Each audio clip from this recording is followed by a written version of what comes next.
नमस्कार साथियों। मैं डॉक्टर सुमित प्रजापति आप सभी का शिवत्व आयुर्वेद यूट्यूब चैनल पे बहुत बहुत स्वागत करता हूँ। बहुत टाइम हो गया मैंने कोई वीडियो अपलोड नहीं किया है, तो वापस मैंने जहाँ पर स्टॉप किया था वहीं से स्टार्ट करते हैं। मायोकार्डियल इस्चीमिया का पार्ट 3 अपन आज स्टार्ट करेंगे। पार्ट 2 में हम अपन ने उसकी पैथोफिजियोलॉजी के बारे में देखा था। अगर आपने वो वीडियो नहीं देखा है तो आप प्लीज पहले पार्ट 2 एंड पार्ट 1 देखिए, तभी आपको ये चीज आगे समझ में आएगी। तो आइए स्टार्ट करते हैं। तो आज हम पार्ट 3 में देखते हैं कि क्लासिफिकेशन ऑफ मायोकार्डियल इस्चीमिया, कि मायोकार्डियल इस्चीमिया कितने टाइप का होता है। सो मायोकार्डियल इंफार्क्शन और heart attack can be classified based on various factors like the characteristics of the electrocardiogram changes.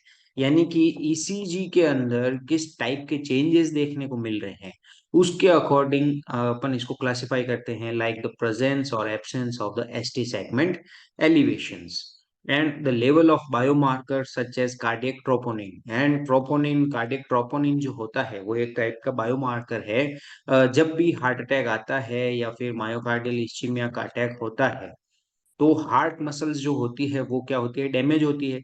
और हार्ट मसल्स जब डैमेज होती है तो उन मसल्स से क्या होता है, एक ट्रोपोनिन नाम का जो केमिकल होता है वो रिलीज होता है, बायोमार्कर होता है वो रिलीज होता है। तो उसकी जो लेवल होता है उसके आधार पर भी हम इसको क्लासिफाई करते हैं।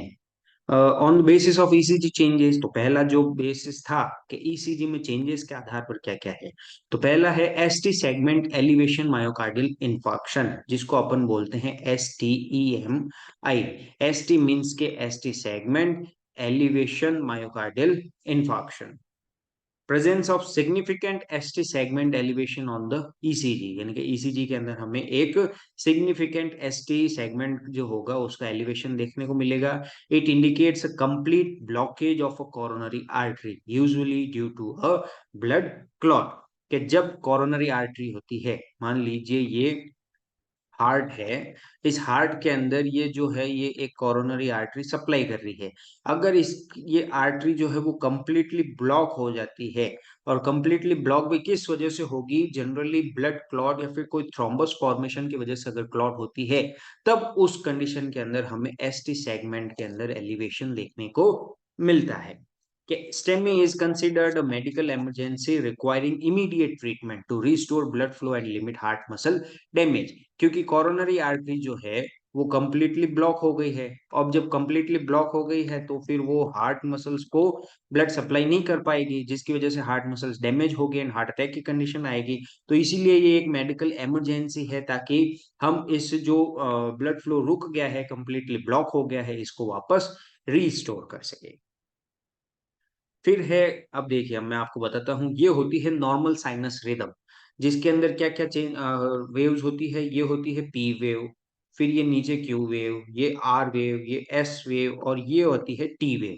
तो ये जो सेगमेंट होता है एस एंड टी, ये जो सेगमेंट होता है इसको अपन एसटी सेगमेंट बोलते हैं।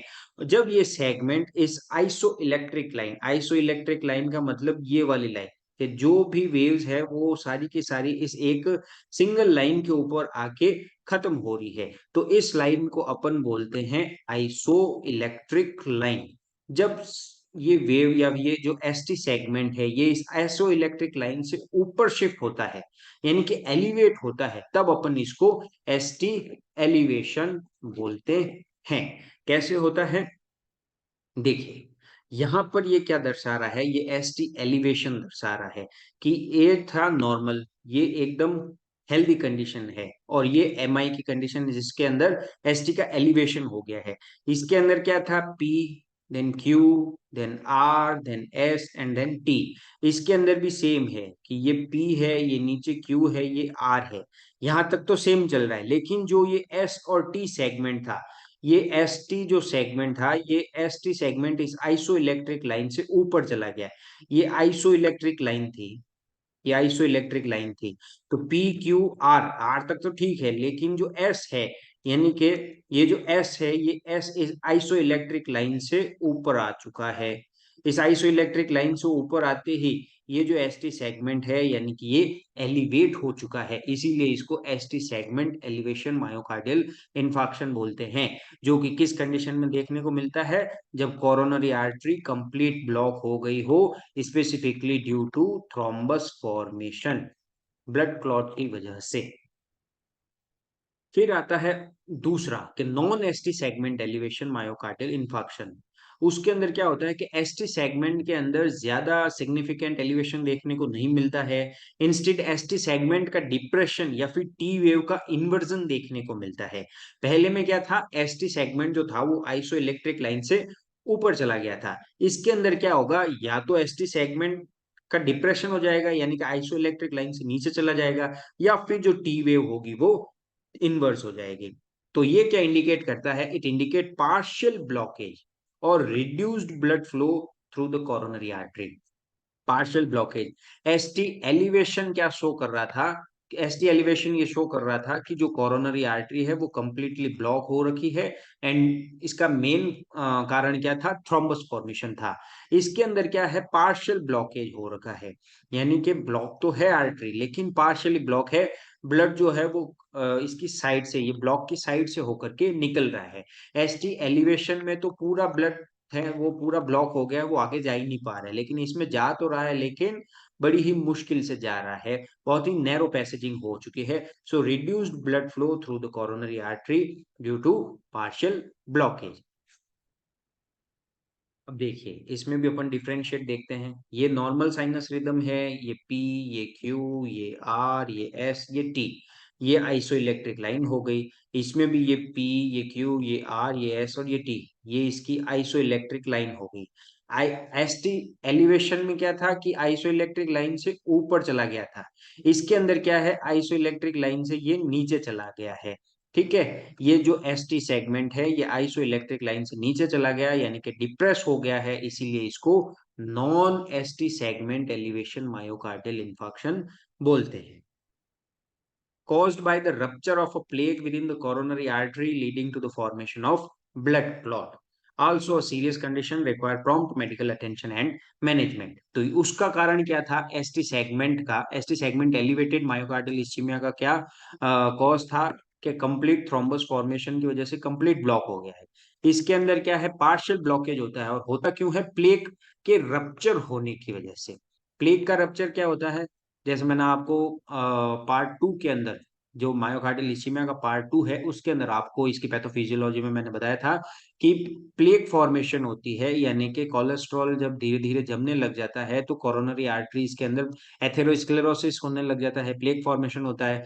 और फिर जब ये प्लेक जो होते हैं, अगर ये छोटे होते हैं, छोटे इन द सेंस इनको बने हुए ज्यादा टाइम नहीं होता है, नए नए होते हैं, तो ये थोड़े से वोलेटाइल नेचर के होते हैं, यानी कि बहुत ही कच्चे टाइप के होते हैं।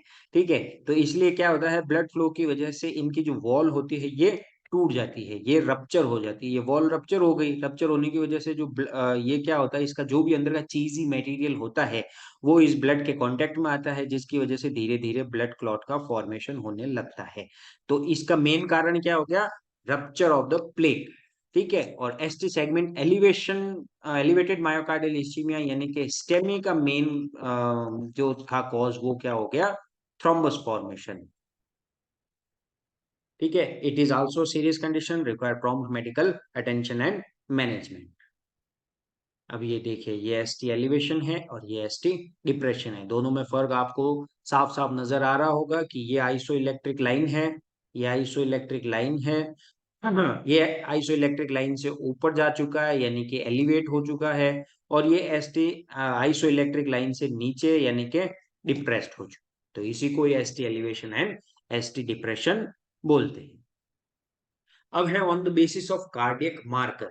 अपन ने पहले क्या पढ़ा कि on the basis of changes in ECG. अब है on the basis of cardiac marker. Cardiac marker क्या है, ट्रोपोनिन। ट्रोपोनिन क्या होता है, मैंने आपको बताया था कि जब भी कार्डियक मसल्स होती है, वो कार्डियक मसल्स को में जब डैमेज होता है, तो डैमेज क्यों हो सकता है, या तो वहां पर कोई चोट लगे या फिर वहां पर ऑक्सीजन सप्लाई बंद हो जाए। तो ऑक्सीजन सप्लाई बंद होने की वजह से कार्डियक मसल्स में डैमेज होता है, डैमेज होने की वजह से कार्डियक मसल्स क्या रिलीज करती है, ट्रोपोनिन नाम का एंजाइम रिलीज करती है, केमिकल रिलीज करती है, एक बायोमार्कर रिलीज करती है जिसको अपन कार्डियक मार्कर बोलते हैं। Troponin is a protein released into the bloodstream when there is a damage to the heart muscles. मैंने आपको बता ही दिया। एंड द क्लासिफिकेशन क्या होता है कि troponin positive and troponin negative. Troponin positive क्या होता है? It is an increase in cardiac troponin levels indicating myocardial damage. And troponin negative क्या है कि कोई significant increase in no significant increase in cardiac troponin levels, however other clinical evidence such as ECG changes or symptoms and supports diagnosis of an MI। यानी कि अपन ने क्या किया, कोई पेशेंट आया, मायोकार्डियल इस्चीमिया का पेशेंट है। जैसे ही पेशेंट आता है अपन उसकी ईसीजी वगैरह करवाते हैं, बायोमार्कर्स करवाते हैं।